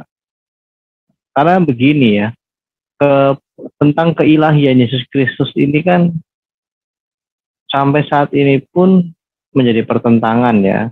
Kalau kekristenan sudah selesai kan. Ya. Dan rumusan hasil konsil ini sudah begitu luar biasa. Sehingga rumusan hasil dari konsili Chalcedon, yaitu rumusan tersebut, itu sangat inline dengan isi kitab suci. Sayangnya ada terutama yang ini ya, aliran monofisit ini yang tidak mau mengikuti konsili itu. Nah, tadi juga saya mau itu ya, setuju ya, sebenarnya sih tetangga kita ini memang salah alamat menuduh kita. Iya, yang dia ini gini ya, makanya berkali-kali kami mempertanyakan ke teman-teman Muslim, kalian sadar nggak sih yang ada di Quran kalian itu sebenarnya tidak menyasar kepada kekristenan saat itu yang memang teologinya kepada Trinitas. Itu kan mereka terang modalisme. Jadi memang enggak. Tetapi efeknya karena pemahaman yang salah berabad-abad sampai sekarang, mereka menganggap yang ada di dalam Quran itu diarahkan kepada kita, kekristenan. Aneh sekali. Itu dia. Coba aja deh ya, di Quran 5, 73 sama 4171 terutama ya. Di situ kan disebut ya nuduh kita ya punya 3 Tuhan. Padahal istilah 3 Tuhan itu kan triteisme, bukan trinitas. Bukan kita yang ditargetkan mereka itu. Ya itu yang disesalkan. Selama berabad-abad sampai sekarang mereka tetap salah paham. Ya. Salam semuanya, salam. Jadi ini waktunya memang kita coba buka data-data itu nanti supaya orang bisa berpikir. Tahun berapa tadi yang Bapak bilang sebelum J. Smith itu buku yang menulis itu? Mekah itu di peta abad 8 belum ada. Ya itu ada dibahas sama J. Smith sih. Di itu ada buku namanya geografi gitu. Aku punya sih bukunya. Judulnya apa? Kau cari? Kasih tahu. Bentar, aku cari. Aku punya kok bukunya itu yang tentang geografi Quran. Iya. Supaya nanti kan buku ini silakan dicari sehingga orang makin cerdas semuanya. Betul. Dan memang pernah sempat dibahas sama Jason sih tentang itu. Makanya dulu aku pernah terpikir kan. Ini masih terpikiranku. Saudara kita seberang ini adalah sempalan dari salah satu bidat Kristen. Itu pernah terpikir aku. Tapi kalau dari penjelasan itu nyambung sih. Nyambung. Makanya tadi kan kita coba saya berpikir itu Nabi menikah usia 25-an. Menjadi seorang nabi usia 40. selama 15 tahun ini bagaimana keadaannya. Sementara dia punya istri itu punya seorang pendeta lah disebut ya, seorang ahli kitab untuk kitab Nasrani atau Ebionit lah. Namanya seorang ahli kitab punya ponaan menikah dengan baginda Nabi dan sangat dekat mereka. Ini ada korelasinya. Baru tadi ada Pak Wawan memberikan data bahwa di situ adalah politeis, gabungan dari beberapa keyakinan. Ini memang menjadi pertanyaan-pertanyaan ya. Baru kalau tadi Bapak katakan bahwa Mekah itu belum ada di abad 7 bahkan abad 8. Jadi sebenarnya kronologi sejarah atau ketokohan dari baginda ini bagaimana kan begitu? Makanya kan ada pertanyaan-pertanyaan, apakah ada nama baginda Muhammad secara langsung di dalam Quran? Ada beberapa orang mengatakan tidak ada. Karena namanya itu kan, nama aslinya siapa kemarin itu dibuat? Khatam ya? Iya. Nah ini dia. Khatam. Bukan Muhammad. Muhammad itu kan, itu sebenarnya bukan nama, itu semacam kalau orang Jawa, le, kayak gitunya itu artinya.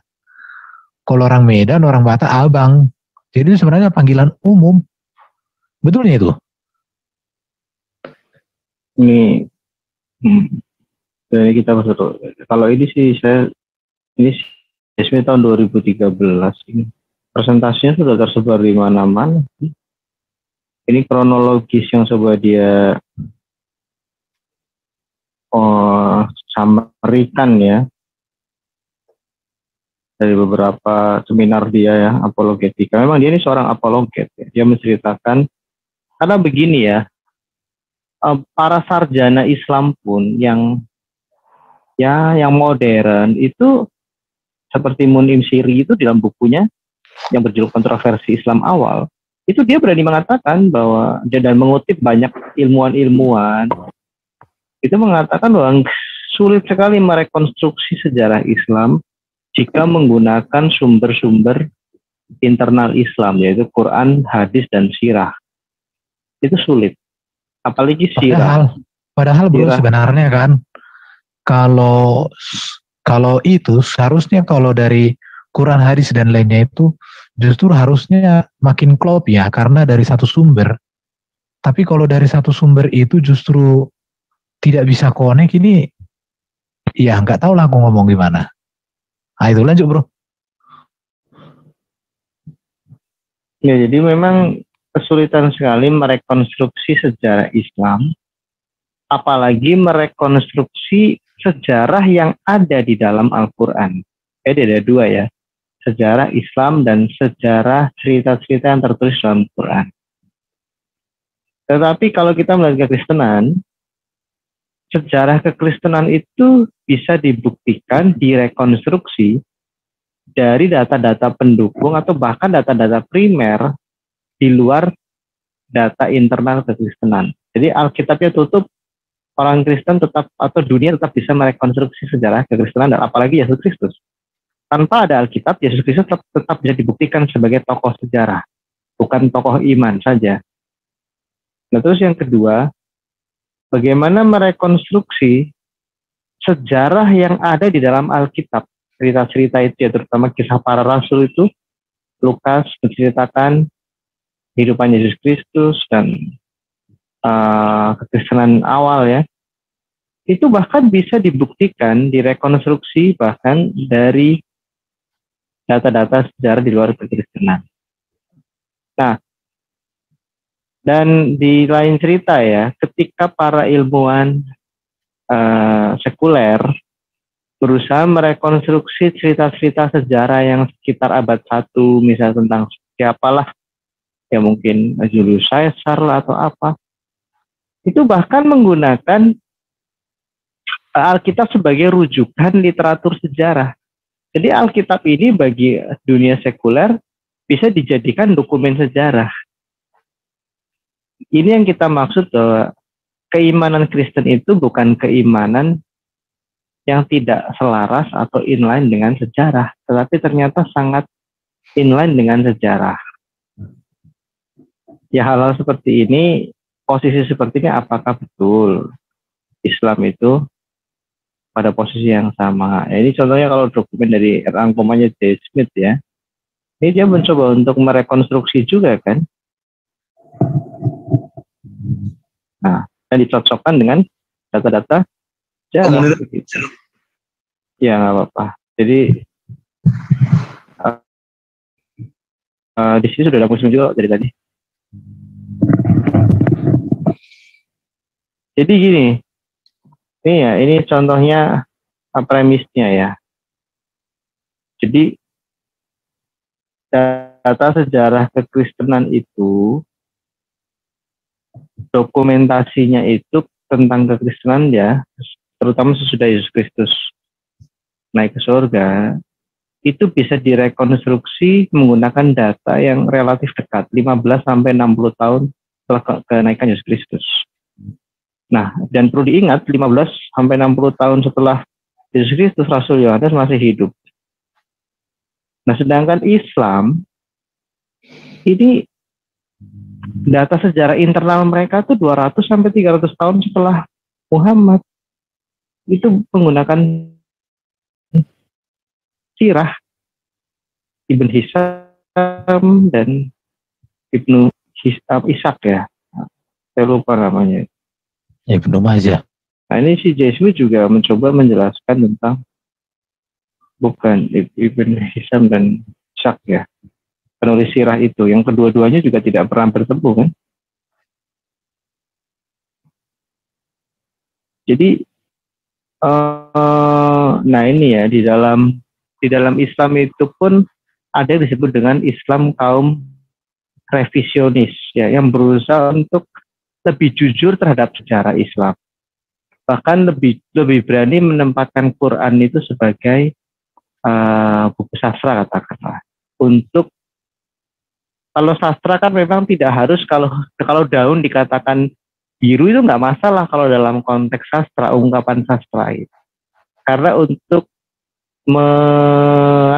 mengangkat satu makna yang tersembunyi di balik ungkapan yang sengaja disalahkan itu. Misalnya, wah daun itu warnanya sangat kebiruan, nah, padahal hijau, tapi orang mengerti artinya itu apa gitu. Jadi ketika cerita tentang nabi-nabi itu berbeda dengan yang di Alkitab, yang di Quran itu, para sarjana muslim yang lebih moderat dan liberal ini, mereka lebih mampu mengangkat tema teologisnya, mereka tidak takut. Tapi jika Quran dijadikan kitab sejarah, justru mereka tuh kebingungan apa yang mau dibuktikan gitu. Nah, ini para kaum revisionis ini cara pandangnya berbeda mengenai memahami Quran, hadis, dan sirah ini sebagai dokumen internal Islam ya, jika konteksnya adalah konteks sejarah. Nah, ini ya, kalau orang-orang revisionis, mereka banyak pendekatannya itu sangat logis gitu loh. Misalnya untuk merekonstruksi kisah di abad 7, ya harus menggunakan dokumen yang sejaman dengan itu, tidak bisa tidak. Nah, kalau hal seperti ini kan belum pernyataan seperti ini, cara pandang seperti ini belum tentu berani dinyatakan oleh Islam yang tradisional, gitu kan? Nah, ya ini pendekatan lebih kepada apa ya, critical assessment lah ya, dan pendekatan historis. Ini kalau beberapa kaum revisionis itu yang melakukan penelitian ini ada namanya nih, Luling tadi yang disebutkan Pak siapa tadi, ada kan Profesor Luling nih, Wien von Hosmer, Ohlik. Gunter Luling. Ini para peneliti ini. Itu sudah sejak lama sekali ini. Jadi ini ada bukunya dari Tom Holland, ya, Robert Spencer yang tadi sempat di-mention juga tuh, berbagai pertanyaan tentang apakah betul eksis tokoh Nabi Muhammad gitu kan. Kalau Yesus Kristus ya memang Alkitabnya ditutup pun dunia tetap bisa membuktikan kalau Yesus Kristus itu tokoh sejarah, bukan cuma tokoh iman.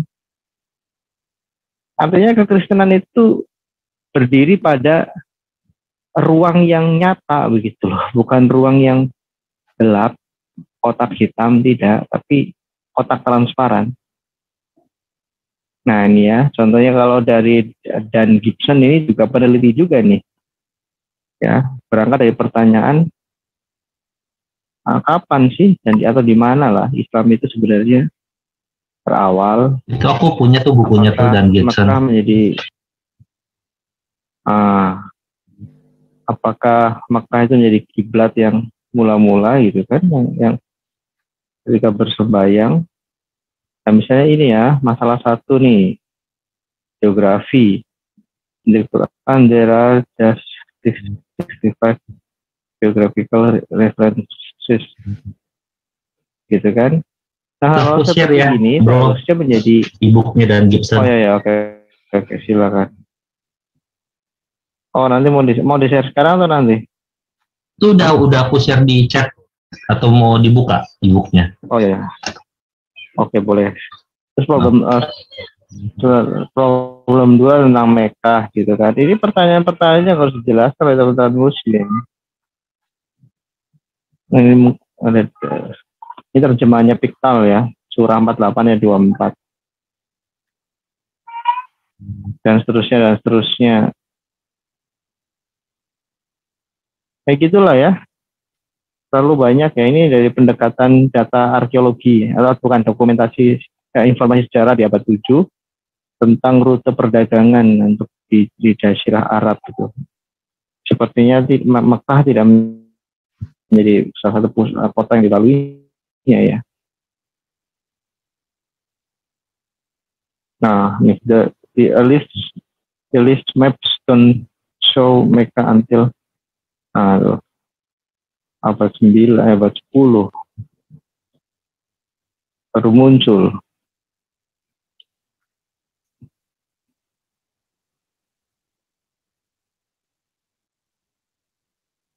Jadi gitu ya, kayak gini-gini nih kekristenan tidak malah senang ya diteliti seperti ini, makin realistis kan. Itu kok ada surat 2143 itu apa Bang? Ini tentang arah kiblat nih. Nah, nanti hati-hati Pak Munir. Saya khawatir Anda besok dibaptis nih. Udah aku baca dulu lah. Arah kiblat itu apa itu? Pak Munir lihat aja yang aku share di chat, boleh di-download, dibaca-baca. Arah kiblat adalah CT itu maksudnya di mana tuh? Jadi kalau di dalam peneliti itu bilang bahwa arah kiblat itu bukan di Mekah tetapi di Petra, dari masjid kuno ya ke Yerusalem. Nih Pak Munir tuh ada masjid di Baghdad, Wasit, Kufa, Fustat, di Mesir sono itu menujunya kiblatnya ke arah Petra, Yerusalem itu. Kenapa tiba-tiba bisa berubah gitu ya? Ini Ustaz Pak Munir nggak ngajarin. Ya siapa lagi yang nyuruh kalau bukan? Itulah.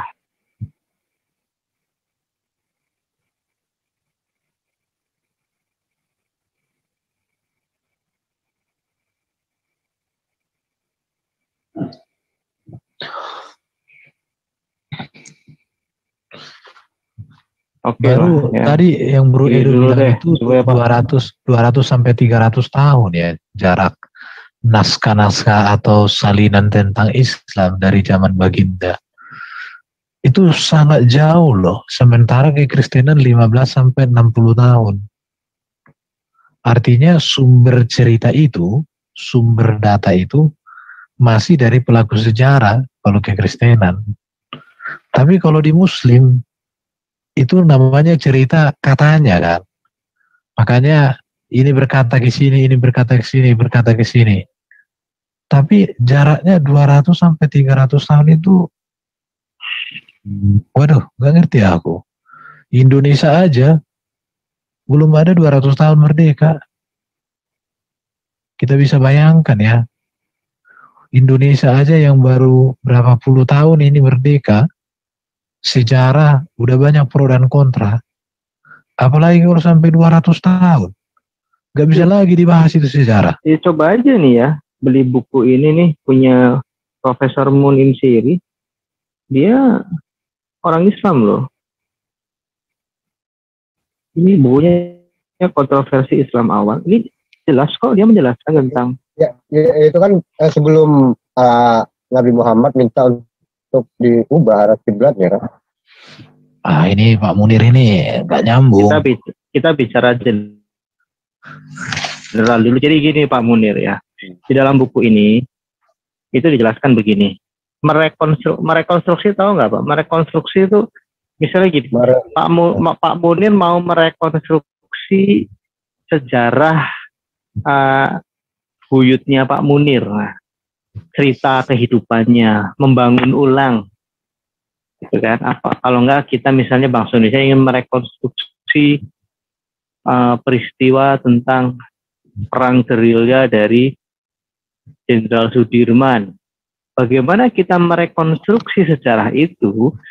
Tentunya bukan berdasarkan cerita dari seorang sarjana di Afrika sana yang menceritakan tentang Diponegoro. Tentu tidak. Kita akan merekonstruksinya dari sumber-sumber yang paling dekat dengan sejaman dengan Pangeran Diponegoro, bahkan dari saksi-saksi yang pernah Jenderal Sudirman ya, yang pernah berperang dengan Jenderal Sudirman. Bukan merekonstruksi cerita kisah itu dari yang mungkin 50 tahun setelah Jenderal Sudirman itu.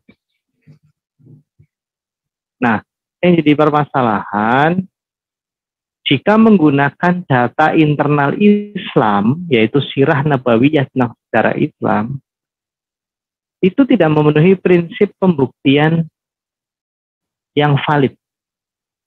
Karena sirah itu ditulis 200 tahun, bahkan 300 tahun setelah Nabi.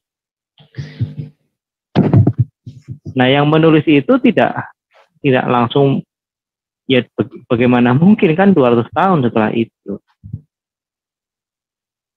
Oh, jadi Anda mempermasalahkan ini ya, apa tahunnya gitu ya? Apa gimana?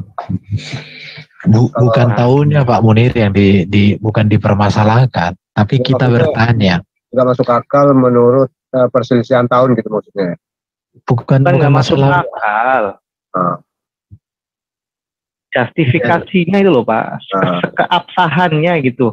Pak Munir gini ya, misalnya 100 tahun lagi orang ingin menceritakan kehidupan Pak Munir sekarang. Tentunya kan orang akan mencari cerita tentang kehidupan Pak Munir itu dari orang-orang atau dari data-data yang sejaman dengan Pak Munir. Bukan yang 50 tahun lagi misalnya. Kan nggak seperti itu Pak. Yang ada cerita itu didapatkan dari katanya. Selama 200 tahun lebih, katanya. Ya kan dulu kan kiblatnya orang Islam itu kan di Baitul Maqdis kan, artinya ke Yerusalem. Bukan itu Pak Munir, artinya gini ya. Jadi kita secara umum dulu Pak, bukan masalah kiblat, bukan cuma kiblat, isunya bukan masalah kiblat aja. Sejarah Islam Pak, secara keseluruhan gitu loh Pak. Apakah Muhammad itu eksis, terus masalah ini, masalah itu, keseluruhan Pak. Berarti kan hanya mengandalkan Al-Quran kan? Iya betul Bang, karena cuma Al-Quran petunjuk bagi manusia kan. Nah, kalau kekristenan tidak Pak, Alkitab ditutup. Alkitab bahkan tidak ada pun, dunia ini masih bisa menjelaskan bahwa kekristenan itu adalah fakta sejarah. Bukan cuma fakta iman. Paham nggak Pak maksudnya? Iya, itu bedanya. Nah, perbedaan itu bukan positif, ngejomplang jadi. Dan yang membuat sejarah tadi yang Anda tampilkan itu, apakah dia itu hidup di masa itu, apa dia itu penulis sejarah yang kan dari data arkeologi Pak, kan ada data arkeologi. Data arkeologi itu kan cuma katanya juga kan? Oh katanya Pak, arkeologi itu benda Pak, ada inskripsi. Oke, sekarang buktinya apa itu? Yang bisa Anda tunjukkan melalui benda itu? Dengan senang hati saya tunjukkan. Ini saya rekomendasikan ke Anda untuk beli buku ini nih. Loh, Background Early Christianity Everett Ferguson ya, dia salah satu profesor. Nah, saya bisa tunjukkan ya. Saya minta waktu untuk buka bukunya. Atau mungkin Pak TM Cross Plus ada lagi Pak mau sampaikan? Silakan. Gini aja deh buat Pak Munir ya. Salam kenal deh. Jadi gini Pak Munir, apa yang kita ketahui itu mengenai agama Pak Munir di dunia penelitian di Barat itu Pak dikenal sebagai itu namanya standar narasi Islam. Itu Pak ya, soal tanggal mati, proses Quran, apapun itu, semuanya itu disebut, kalau bahasa Inggrisnya STIN, Standard Islamic Narration. Nah itu Pak, jika dipasangkan, sesuaikan dengan peninggalan arkeologis, itu tidak ada yang cocok Pak. Bahkan koin, uang logam yang pertama dari dinasti Umayyah, Muawiyah itu memegang salib di koin itu. Nah seperti itu Pak. Bro Edo, lanjutkan tadi bro. Jadi tidak ada yang ingin aku jelaskan selain dari bukti-bukti dari Al-Quran bahwa Islam itu adalah agama sejak manusia ada, itu aja. Karena sandaranku cuma Al-Quran, nggak ada di Islam itu bahwa kita harus mengikuti sejarah gitu. Iya Pak, selama 1400 tahun ini bagaimana Anda, atau selama 2000 tahun bagaimana kami orang Kristen ini bisa tidak beriman buta kalau kami mencoba mengatakan resi Kristen Pak ya. Apakah misalnya gini, kami orang Kristen, misalnya saya baru saja atau saya sedang dalam proses menjadi seorang Kristen, saya akan bertanya, betulkah Yesus Kristus itu adalah manusia yang pernah hidup di dunia ini? Misalnya seperti itu. Tanpa saya harus menggunakan Alkitab. Oh ternyata betul. Ada data-data sejarah penelitian yang bersifat lebih netral, tidak memihak Islam atau Kristen, ternyata betul mampu membuktikan bahwa Yesus Kristus ini adalah tokoh sejarah. Kekristenan adalah fakta sejarah. Gitu Pak. Itu maksud saya seperti itu. Bagaimana dengan Pak Munir sebagai seorang Islam? Apakah ketika Anda mengatakan bahwa Islam itu, dikatakan bahwa Islam itu pernah ada dengan tokohnya dari Nabi Muhammad, apakah ada data sejarah di luar Islam yang menjelaskan tentang fakta itu Pak? Fakta Quran. Gitu Pak. Ya kalau menurut aku Bang, ya seperti yang aku bilang tadi Bang. Iya, tadi kan Anda bilang hanya mengandalkan untuk mengetahui Bang, gini Bang, untuk mengetahui apa Islam itu sebagai agama gitu kan, sebagai agama yang benar gitu kan. Ya kita lihat aja dari Nabi Adam hingga Nabi Muhammad gitu kan. Jadi pesan yang dibawa kepada umat manusia itu tidak pernah berubah Bang. Ya ini perintah yang menyembah Tuhan satu-satunya yang benar dan mengikuti teladan para rasul gitu kan. Itu kan tetap sama, menyembah Allah dan mengikuti utusannya. Perlakuannya yang berbeda, Pak Munir. Kelakuan yang berbeda, Pak Munir. Tidak bisa Anda menyamakan itu saja. Dalam An-Nisa 24, Tuhan tidak pernah menyuruh itu. Al-Imran 28, YHWH nggak pernah menyuruh itu. Gitu. Dafar dari YHWH itu tidak pernah menyuruh itu. Dan cara kita memahaminya itu berbeda. Gitu. Jadi tidak sama itu. Itu aturan baru dari Tuhanmu yang tidak pernah dan tidak akan pernah kau temukan di dalam Bible. Itu loh. Jadi tidak sama. Ya maksudnya gini Bang. Maksudnya Al-Quran itu maksudnya tidak bertentangan dengan ajaran para nabi sebelumnya gitu.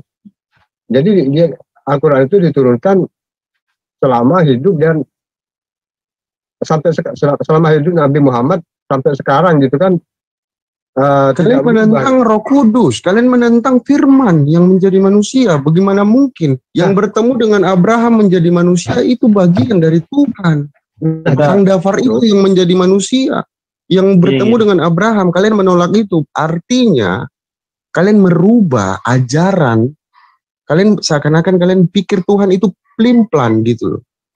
Itu dirubah namanya. Tidak ada ajaran seperti itu dalam Bible yang tertulis. Kalian merubah itu. Sesuatu yang sudah pasti, yang terjadi, kalian rubah. Kita jangan menuduh dulu. Kita sifatnya bertanya dulu. Jadi kita jangan berlari ke substansi teologi dulu, karena itu kan sudah penafsiran, keimanan ya. Tapi kalau konteksnya sejarah tadi itu, gini Pak Munir ya, Bro Swasta. Maksud saya adalah apakah selaras gitu loh, atau beriringan lah, saya nggak kata apakah Quran dengan sejarah itu beriringan gitu loh maksud saya.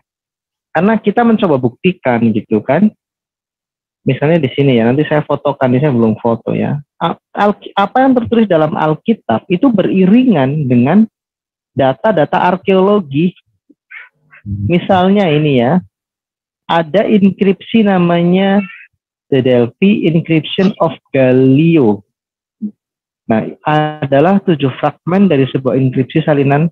Nah, ini nanti saya foto ya, supaya teman-teman bisa lihat. Ini selaras dengan apa yang tertulis di Kisah Rasul 18 ayat 11. Ada tokoh gubernur yang namanya Gallio gitu loh. Maksud saya gitu Pak. Jadi apa yang tertulis di Alkitab itu ternyata selaras dengan inskripsi. Nah, ini saya foto inskripsinya. Jadi Alkitab itu bukan tulisan karangan, Pak. Itu adalah tulisan dokumentasi sejarah. Nih ya, saya share ya.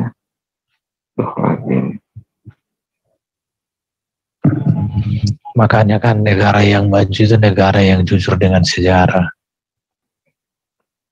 Karena sejarah itu kan sangat penting.